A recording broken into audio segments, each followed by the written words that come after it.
What is going on, everybody? How are we doing today? Once again, it is a Twitch edition of Talking Sports with Coach, as of course we have our pictures ready to go this time. We will be kind of breaking down the NFC West. I had to change everything around because Streamlabs obviously can't keep what you had on Mixer to switch over to Twitch or something like that or whatever. I don't know. Maybe I just didn't know what I was doing, but I had to rearrange some things, fix a little stuff on here, and I think everything's kind of good to go. Yes, he is here. Hello, Steele. Appreciate everybody stopping in. Of course, today is like any other weekend. We really don't have too much to talk about. If there was some stuff going on right now, we would talk about it, but really there's not too much other than like some NASCAR, probably some soccer. That's really all about it right now. So, but I thought maybe we would break down the NFC West. Of course, we're going to continue our breaking down of each division until we are finished. So next week we'll probably break down maybe the AFC East, or if the NFC East, I'm not sure yet. Because we haven't done that yet. So it'd be really nice to break down Steele's old team. So either we're going to do the AFC East or the NFC East, because we still have the East and the South. So we still have a lot to do. Yeah, kind of have a lot to work on. So without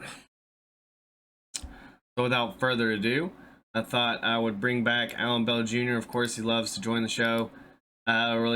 Or at least he says he does anyway, but what better way to have him on from sportsline.com with 24/7 sports. Allan Bell Jr. here to help me break down the NFC West. What's going on, man? How you doing today?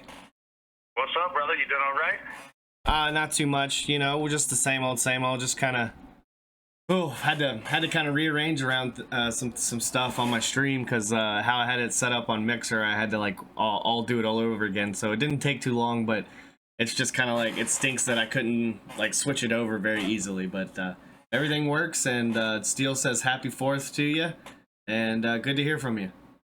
Well, you know what? Happy 4th back to you, Steele, to everybody, to you as well. Yeah, man, glad that, you got Twitch going. I know that it was a pain, when Mixer went down, but glad that it's all good. Glad that we're back, and we can continue on. I mean, I hear you, man, but at the end of the day, I guess it was for the best, and there was always this opportunity, I guess, anyway. And so I guess that was the one thing I never really understood, is that like I could probably have gone over here at all along, and but it's just kind of like you wouldn't have met the kind of people that you met along the way. You wouldn't have been able to play the certain games that you might want to play with certain types of people, or you just kind of build a community. You really did, or we really did, for 3 years, it seems like. And well, 3 years would have been in October, but for the past 2.5 years or whatever, it just felt really nice to build the family and the platform that I had here. And so it was whatever. I mean, everyone kind of had to make the jump together, and some people went to Facebook gaming, some people went to Twitch, and I think a lot of people are flourishing here because there's more room to, really spotlight yourself, to really show that you can have your own stream without, having to deal with all the higher ups of Mixer, and like having to deal with how many people gets, basically it seemed like spotlighted every single day. But, like I said, it's a new platform. This platform has way more viewers, and it's more, and honestly what we talk about, it's more oriented around that anyway. So yeah, well, I feel you on that, man. And it's always tough, whenever anything is deplatformed, when you spend time kind of building that community up. But you're right, I mean, Twitch has a larger overall community, so hopefully it'll all work out for the best. Yeah, I mean, it's literally, I mean, it's crazy. It's a lot of fun, because you as soon as Mixer kind of fell out, it was like everybody kind of like even when they were on Twitch, it was like people reached out to you that you never even heard from before on Twitter. Yeah. And it's just kind of weird how people just kind of open arms so easily to people that were affected by Mixer's fallout or whatever you want to call it. You know what I mean? Mixer's running away at the right time, basically, before they could get before they could get accused of a lot of stuff. So trust me, man. There's a lot more. There's a lot more that we don't know about the reason why that kind of happened. So I'm sure they had their reasons. They were probably crappy, but a lot of people were affected. A lot of people were affected by it. You know what I mean? So it's just crazy what we're kind of having to deal with, but it's cool. You know what I mean? It's cool. So, all right, man. There you go. But no, it's a lot of fun. So, I mean this show's not going to change because we're still going to continue to promote it on YouTube, and we're going to put it on whatever platform that we're on, Trovo, D Live, whatever. So, but anyway, let me go ahead and let's talk what we really wanted to talk about. We really didn't want to talk about Mixer, that's for sure. But man, so let's kind of break down the NFC West and what our predictions are for this season, if we will have this season. You hear anything lately? I mean, have you heard anything? Are we going to have a season? Are there any speculations of COVID taking away the season this year?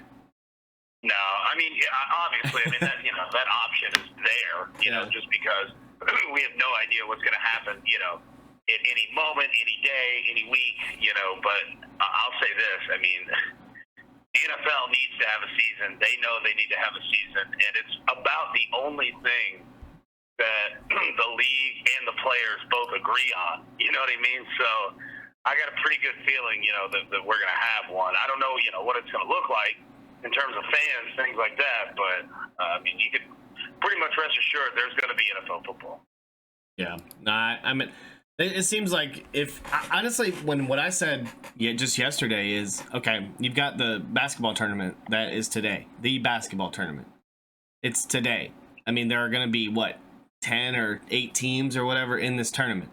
I think if you can have this event in the United States, you can have any other type of sport.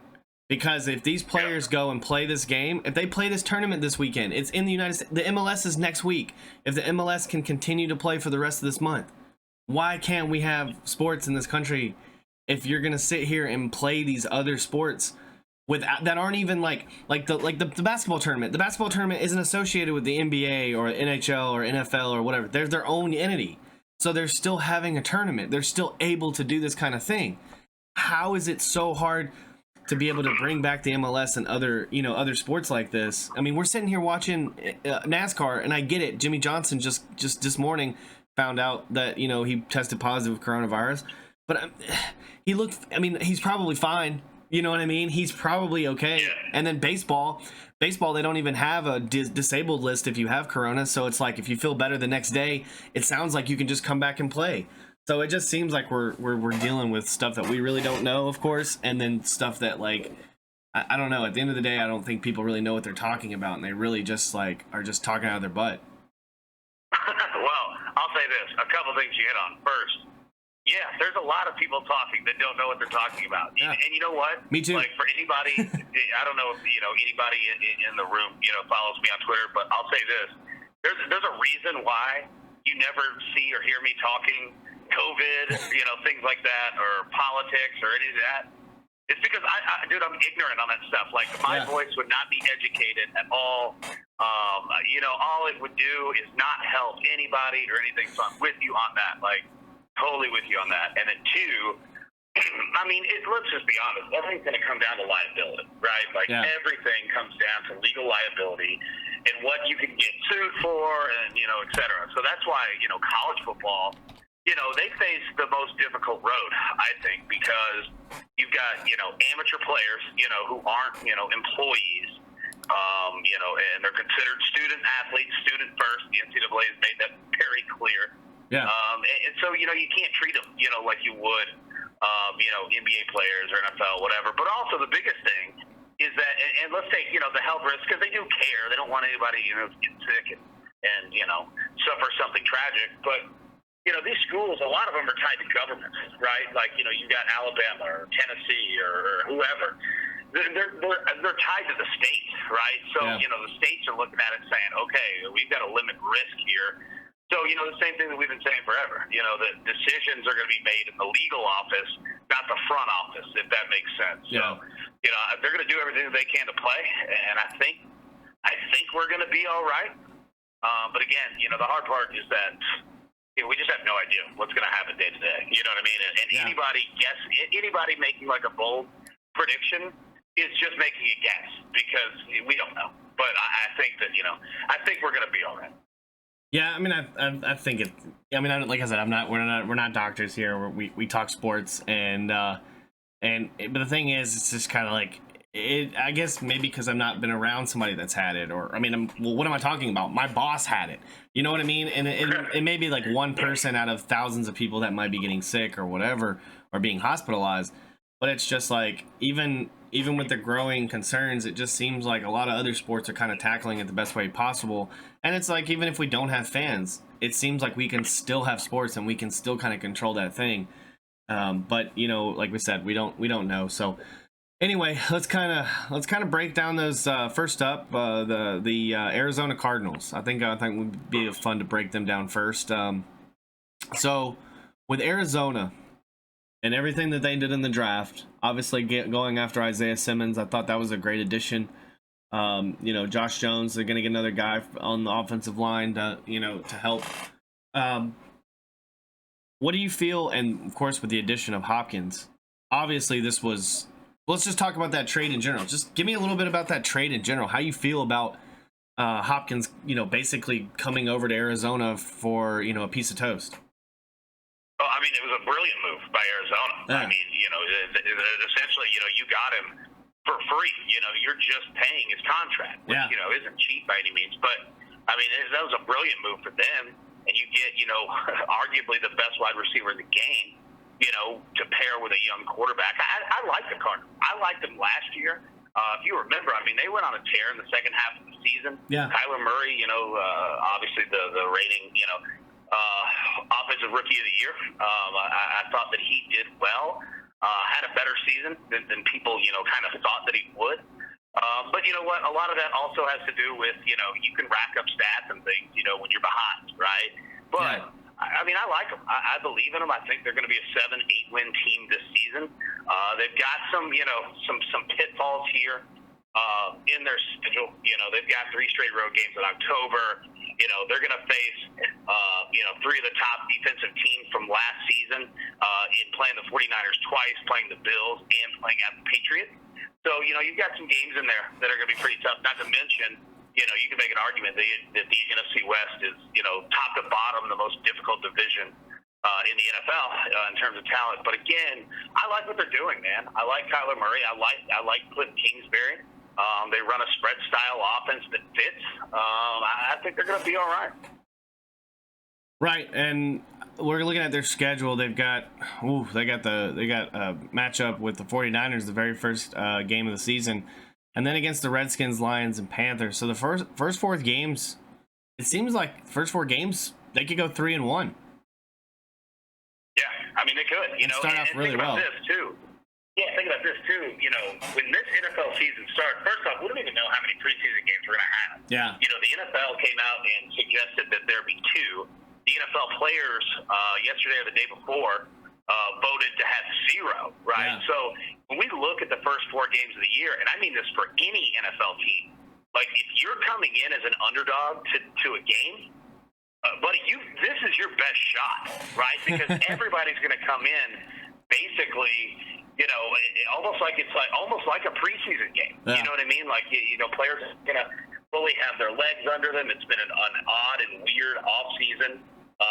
Look at teams that have, new offenses, new coaches, new quarterbacks, things like that. Like, you could take advantage. The tough part is that also with that, you're going up against a 49ers team who, a lot of, you'd see like ESPN or whoever, would kind of bash on the 49ers that they didn't have a good offseason.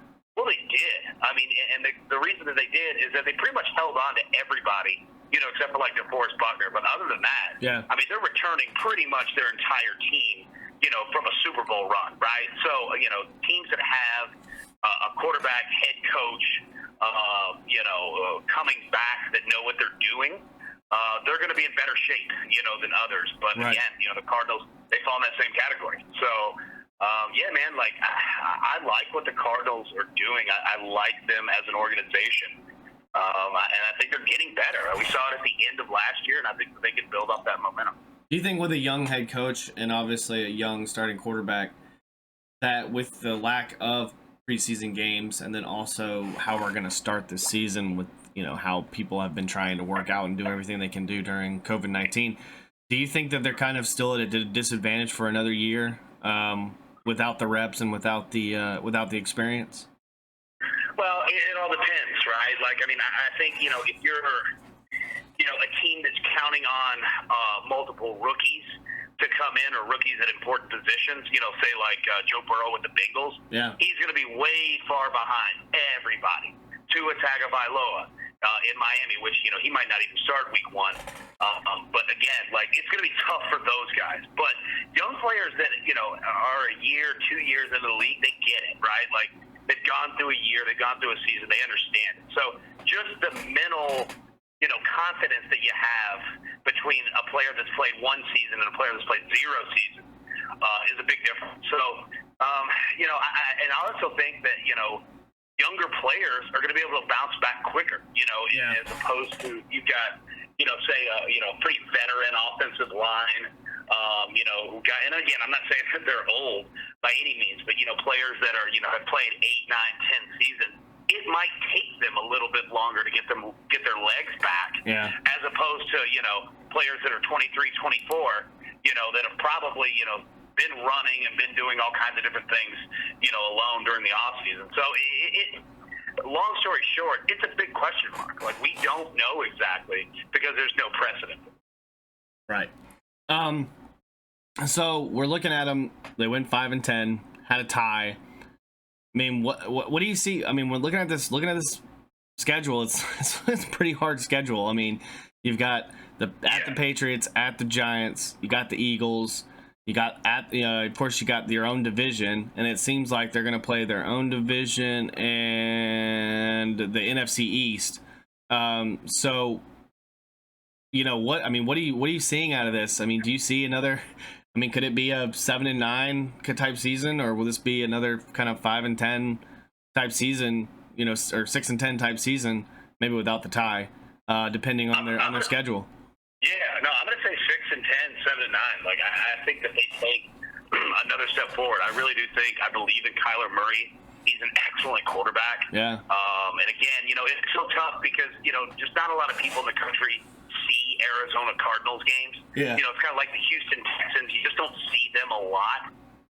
But Kyler Murray's good, and they've got players out there, and they're going to continue to get better. So, yeah, I'm going to say 6-10, 7-9. I think that's exactly where they fall. I wouldn't be surprised, and this is going to sound crazy, but and we'll get into it. I wouldn't be surprised if the Cardinals take a big step forward and finish second in that division, and the Seahawks finish third. I'm not projecting that's going to happen, but it wouldn't surprise me because the Seahawks, when we'll get into it, they've got some odd issues with their schedule in a weird COVID-type season that could really mess with them. Yeah, and it's just I think the Rams are kind of I don't know. I think the Sean McVay. I don't believe in the Rams. Yeah, I'm with you. I don't believe in them. And I think it's like the whole Sean McVay thing is going to be a flash in the pan. I think it's going to be a real quick thing. Yeah, I think he's going to be out in the next 2 years, depending on how they finish for sure. That's just me. I think they're just kind of. I don't even think they know what they're doing with that team. But we can break that down in just a second. But we'll probably go to them next. But Arizona though, yeah, like you said, like I kind of agree with you. 6-10, 7-9. I think they can beat the Redskins. They can beat the Lions. They can beat the Jets, possibly the Dolphins. But the real ones that are going to really be hard, I think, is obviously their own division. And depending on how they play against their own division, especially against the Rams, because that's 2 games right there. But then the deciding games, I think, really is the Patriots, Giants. I mean, you got really tough games. You got to go against the NFC East the whole year. The NFC East ends up beating each other up, and I just don't know if I can see them coming out being, winning 7 games like that because there's so many great games. Yeah, and that's the hard part is that not only do they play a lot of really good teams, when you start traveling, especially now with how this COVID situation is going, we're looking at teams that might travel right on game day, to kind of limit risk of, getting COVID in another city. You've got to quarantine everybody in the hotel. How are you quarantining food? That you get, there's just a lot. This is just going to be a completely different season, at least in the beginning. So I'm with you. Anytime you have to travel across the country, there's just going to be some odd quirks with it. So, moving on to the next team, a team that we talked, just when we were talking the AFC West just about 2 weeks ago. The other LA team that will be showcased on Hard Knocks. Is this going to be a good Hard Knocks? No.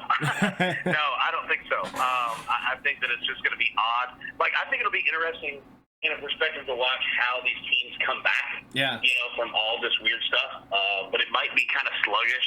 It might be kind of boring. And to be honest with you, the highlight really of Hard Knocks is going to be the new stadium. Yeah. There's just not a lot that interests me with the Rams. There's not much at all that interests me with the Chargers. I just don't care. I just don't care about either team. So yeah, I hate to say it because I love Hard Knocks, and I'll still watch. But no, man, it doesn't, intrigue me. Compared to if you had Hard Knocks with the Patriots with Cam Newton, that would be amazing. That'd be great. You know what I mean? Yeah, it'd be phenomenal. I think even if you took a team like the Atlanta Falcons, with their head coach and GM knowing that you have to get to the playoffs this year. You've got 10 or 11 former first-round picks on offense, and you've got star players, rookies. There's just so many more exciting storylines than the Rams and Chargers. Yeah. No, yeah, trust me. And I want to get your true, honest opinion on their jerseys. On whose? The Rams? On the Rams. Yeah, no, the Chargers I think look great. I think the Rams just, they totally messed up. So, okay, you just nailed it. So, I can say two things at the same time. I don't mind their new uniforms. I don't think that they look terrible by any means, right? But they already had the perfect uniforms. Yeah. Those blue and yellow Eric Dickerson ones, those were perfect. You literally didn't have to do anything. Yeah. You know what I mean? So, I'm not against them because, again, if you just look at their uniforms compared to nothing, they're not bad. They don't look bad by any means. But, dude, you had one of the most iconic uniforms in the history of the NFL, and you went away from it. That's what I couldn't understand, especially with the entire, this is Los Angeles' team, blah, blah, blah. Dude, it just could have been so much better than what it is. Oh, yeah, without a doubt. And like you said, they could have just gone, they could have just gone with the old stuff. All you had to do is switch the helmet. It was not hard, or the line. All you had to do is switch the color. It was just one color difference, and then you just go and do this, purple. You're almost looking like the Vikings in a way. Yeah. And let me say, when teams change uniforms, and we see even the Falcons, with gradient coloring, things like that. The reason that they do that is to sell uniforms to the 8 to 14 year old crowd, which sounds crazy, but those are the people who buy jerseys constantly, right? It moves money, right? I totally understand it. I get from a business aspect, why they put things in there. But yeah, man, they had it perfect already. They legitimately didn't have to change a single thing. Yeah. And so Steele says, does Hard Knocks appeal to mostly the featured teams fans anyway? Well, yeah, but there's also guys like, Allan Bell and I, though, that just like to watch it anyway because you'll find some great sound bites or some great gems of just guys cutting up and talking about, just random stuff. It doesn't even have to be football related. It's just funny it gravitates to football fan because you see a guy that you might enjoy watching play, and he's cutting up talking about, for instance, a few years ago with the Tampa Bay Buccaneers, they're talking about Game of Thrones, or they're talking about something, or just something funny that they do with the rookies or whatever, or See, and that's the stuff that I love. I could do away with anything from practice. Don't need to see it. I've seen what a practice looks like. It's pretty boring, to be completely honest with you.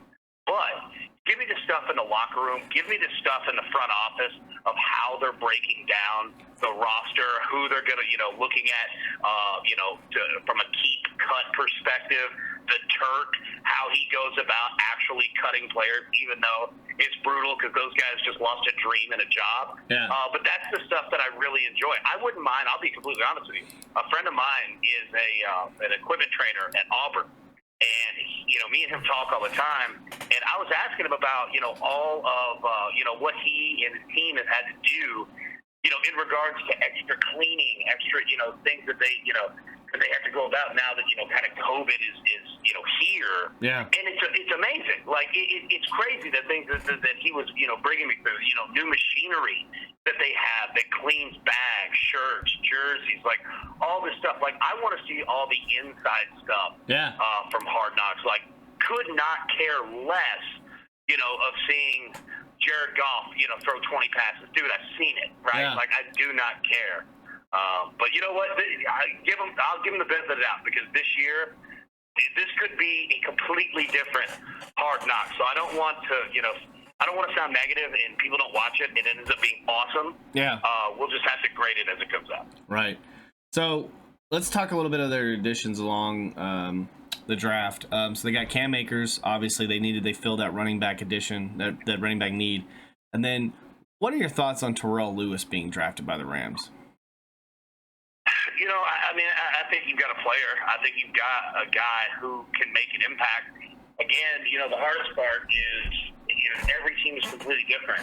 And every team and coaching staff is different of how they go about, playing young players, how their, schemes look, how, everything fits. Like, one player could be a Hall of Famer on one team and, go to a team right down the street and they don't use them correctly. But, I've got faith, Yeah. No, and I think, I don't know, I think maybe, with him being in the pros, maybe that talent can come out of him. Obviously, he's a player that battled injuries throughout his college career.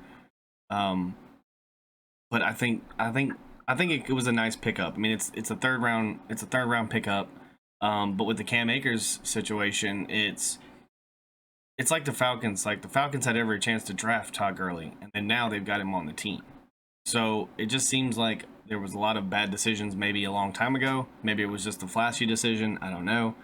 But it just seems like Cam Akers is going to be a quality running back to kind of fill that void for Todd Gurley. And how to say that is a guy who... in a backfield that's pretty deep. I know that Todd Gurley obviously, leaving, changes that. But, the Rams, give them credit. Like, they have been all over the running back position for a while. They were 4 deep last year. So they've got a little bit of that, kind of Seahawks mentality. Like, they do like to run the football. Their biggest problem was the offensive line. Yeah. They've gone through, attrition and injuries that, really decimated not only the running game, but Jared Goff and the offense as a whole. Like, that's their biggest problem. Like, they've got defensive players, they've got stars, all over the field. But if they don't get that offensive line fixed, they're not going anywhere because Jared Goff is not good enough. He's not Aaron Rodgers, and understand, not many people are. Yeah. But, he's not going to save you. He's got a poor offensive line. They've got to get that fixed quickly. So a team that went 9-7 last year, that's obviously going to make the playoffs this year. Do the Rams do about the same, make the playoffs, or do they kind of falter and they might be, like you said, they might be the worst team in the division? I've got them. Here's the hard part: is that you're going to have a division where everybody's pretty close. Like, you're going to have. I've got the Rams about 8-8. The Cardinals are going to be around 7-9, 6-10. And the Seahawks are probably looking at 9-7, right? So you've got 3 teams that are going to be right there. So what you were laying out, when we were talking about the 49ers or the Cardinals earlier, is how do these teams do against each other in the division? That's really what all of this is going to come down to. Who can sneak a win off of the 49ers? Who can win that battle between the Cardinals, Rams, and Seahawks?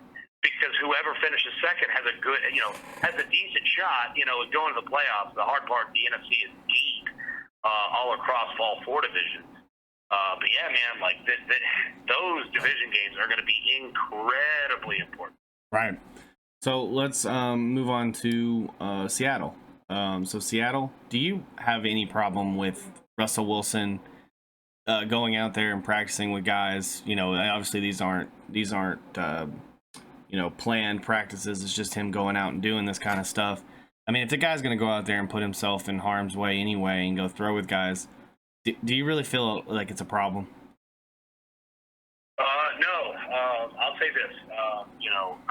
In regards, and I want to be clear what I say, in regards to this COVID and everything, if you're going out there and practicing, that it's on you, man. Like, and I think that's a good thing. Like, it's on you. Like, if you want to take that risk and do it, by all means, who am I to step in Russell Wilson's way? Who am I to say, Tom Brady, you need to sit the stuff down. Yeah. I can't do that. Like, I have accomplished nothing in the NFL, for me to have a voice to say that. So, no, man, like, I don't, and if players go out there and they want to practice, do it. Like, again, I'm not, it's not my voice to say that's okay to do and not okay to do. So I'm not going to put myself, in that lawmakers type, attitude. That's what they choose to do. It's what they choose to do. And they've got, I mean, it's the NFL, man. Like, you've got to be prepared because the season is going to happen. And, you got to be ready to go because your window's short. And, it sounds like, again, I don't want to make excuses for anybody. Like, but windows are short. Yeah. Seahawks are, they can win now. Russell Wilson can win now. The guy's never had a losing season. Isn't that crazy? Yeah. He's never had a losing season in the NFL. He wasn't a part of a 7-9. He wasn't a part of any of the 7-9 team that went to the playoffs. Nope. Wow. No, his lowest was 8-8, I believe. Wow. Russell Wilson wins, man. So they're out there doing their thing. We'll see if the Antonio Brown stuff. Yeah. That ends up coming into play. But I mean, again, the Seahawks are a good team. What'd you say, 9-7 last year? They were, neck and neck with the 49ers, pretty much down to the end. Again, I think that they're going to be a 9-win team. Could possibly be 10, but you're probably looking right at 9-7. The hard part for them is this. You look at the miles traveled in the NFL this season, and not that this is the end-all, be-all, but I think the travel could be something significant, at least early. Yeah. And the Seahawks they will travel the most miles in the NFL this season. They're going to go 28,900 miles traveled this year. Okay, and five of those trips are over 2,000 miles. Yeah. So they've got a lot of games that are on the East Coast. 5 of their 8 road games are in the Eastern time zone. All right. So they've got a lot of travel. I think they play in Atlanta week 1, I believe, right? Yeah. Yeah. So I mean, we'll see how all that travel goes if it affects them. But weirdly, they're one of the only teams that they play well when they travel. So it could be all for naught. And to compare it, to a team that's local to me, the Seahawks are traveling 28,000 miles. The Titans are traveling 8,000 miles. The Baltimore Ravens don't leave the Eastern time zone after week 2. Wow. Right? Like, I mean, there's a huge gap this year with teams that have to travel a lot and teams that don't. So, we'll see if that affects them. But again, you've got one of the best quarterbacks in the game. You've got one of those veteran, head coaches in Pete Carroll in the game. They're obviously a team that runs the ball way more than people think that they do. And I think that, this season, at least early, teams that run the ball and play defense are going to have a little bit, of an advantage of teams that don't. I don't think it's going to affect, Russell Wilson too terribly much, right? At least early, because he's a savvy vet. So long story short, man, 9-7, could be 10-6. They'll be a good team. Yeah, I mean, and like you said, these East Coast games at the Falcons, at the Dolphins, at the Bills, at the Eagles, at the Redskins. Those are some pretty quality matchups, especially maybe not so much. Maybe who knows what the Redskins look like, and we really don't know what the Dolphins are really going to look like. Is Tua going to be the starting quarterback in Week 4? But we doubt it. Yeah. But Seattle, I mean, it seems like these are quality matchups going to the East. Yeah, you look at like week 7 on, they've got 5 games in 26 days, okay? So you've got at the Cardinals, against the 49ers, at the Bills, at the Rams, and then again against the Cardinals. So you've got, 3 division teams in there? Like, that's going to be their stretch right there. Like, that could define, whether they're a 10-win team, or a 7-win team. Right. And their deciding factor really is they got the Rams and the 49ers the last 2 games of the season. Yep. Yeah, so it could be hit or miss. It depends on what they need to do, later in the season. So, like you said, they went 11-5 last year. So you're saying that they might go 10-6, 11-5, 9-7? I don't think that they're going to win 11 games this year. I do think that the road travel, again, not that it's going to derail their season, but 11, when you win 11 games, one game, 2 games, are within 1 or 2 points. I think they had the most games last season that were within 2 or 3 points. Yeah. So 1 or 2 games could flip on you, and you go to a 9 or 10 win team. But again, I got a feeling that they're going to be all right. So let's move on to the Super Bowl runner-up and kind of finish up this show and get you out of here. The 49ers. Like you said, they're bringing a lot of guys back. They don't have Buckner. This is a team that, they were kind of middle of the way in a lot of categories, except for their rushing yards and points for, second best in the league. They didn't have a lot of additions in the draft. Didn't have a lot of picks, but Kinlaw's a great pick. I think the Brandon Ayuk pickup as well is going to be. Those are 2 quality first rounders. I think that is going to help them severely. What do you see? What are your predictions for them?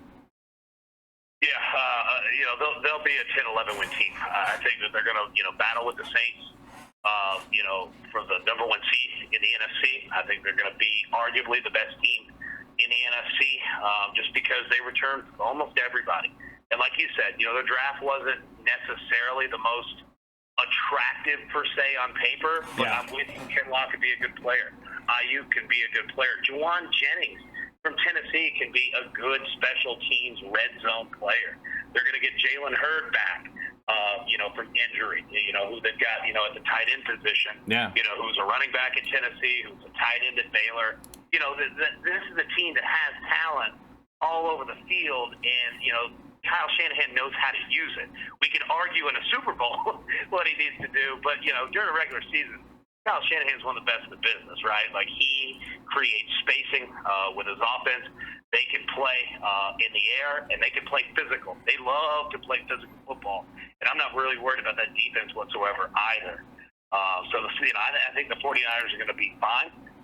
Again, they should be one of the best teams in the NFC. They also, the NFC West really has a tough schedule overall. They've got 3 East Coast trips in 6 weeks, including 2 in a row. Week 2 at the Jets, week 3 at the Giants, and then week 7 at the Patriots. So they've got, some road games early.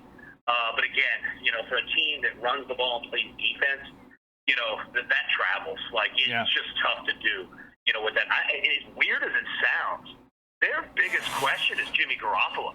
Like, what are we going to get out of Jimmy Garoppolo? Not that he was bad, by any means. The guy went to the Super Bowl last year. But Jimmy Garoppolo could, this season have, he could take a big step forward and be better, as a quarterback. Or he could take a step back. We really don't know how good Jimmy Garoppolo really is. Yeah. But if he takes a big step forward, look out, man. Because if they truly add, a passing game that complements their physical style of running the football, dude, good luck, because they are a brutal team to come back on. I mean, it took every single thing, every ounce that Patrick Mahomes had, and he's the best in the game, right? Like, they're a good team, man. So a few days ago, they've already signed Kinlaw and Ayuk. The Niners haven't signed their tight end, Charlie Warner. What are your thoughts of Juwan Jennings and the late pickup of which I honestly thought maybe he would get picked up a lot earlier with a lot of teams needing a wide receiver, and I honestly thought Juwan Jennings was probably one of the best wide receivers on Tennessee last year alone. Yeah, he was. Is that kind of a steal? Is that a steal? Well, it could be. I've seen Juwan Jennings since he played in high school. The dude was a quarterback. I mean, he's an athletic guy. He can come in and play whatever position you want the guy to play. He'll do it. The guy's a dog. He loves to play physical. He loves to hit. He loves to block. Like, he's not going to come in and break that starting offense and be a starting wide receiver, because you've got guys, like Ayu Kruger, battle for it, Deebo Samuel. Like, you've got bona fides, right? But he could be a special teams guy. He could be a red zone guy. And like we saw, it's not always the prettiest out of Juwan Jennings, but the dude when he goes up, he's going to get the ball, right? Like, I mean, the guy plays physical as hell. So I think he's a good fit for that team. I think he's a good fit for that attitude. He might not have a ton of stats, but when he's on the field, like, he's going to make a play somehow. It might be a block. It might be a tackle. But the guy, I give him credit, man. The guy is physical, and he loves to play football.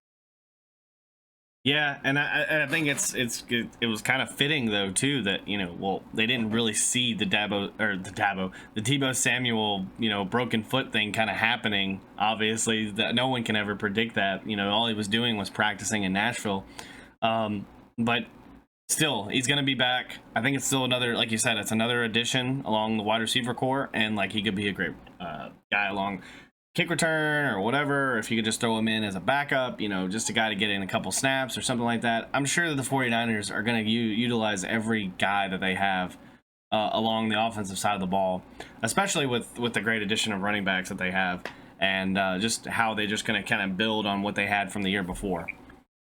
Yeah, and that's what Kyle Shanahan looks to do. He's got talent loaded on both sides of the ball, and he just wants to add compliments to it. And the guy is obviously extremely intelligent in terms of play calling, in terms of spacing. And Juwan Jennings is absolutely the guy that you want out there, because you might have him, in an H-back type, position on, say, 3rd and 4, and you send him out literally, to block or do whatever. Like, the guy is athletic enough to come from, a skill position, but he's physical enough and plays raw enough that he doesn't mind, doing the dirty work as well. So it just fits.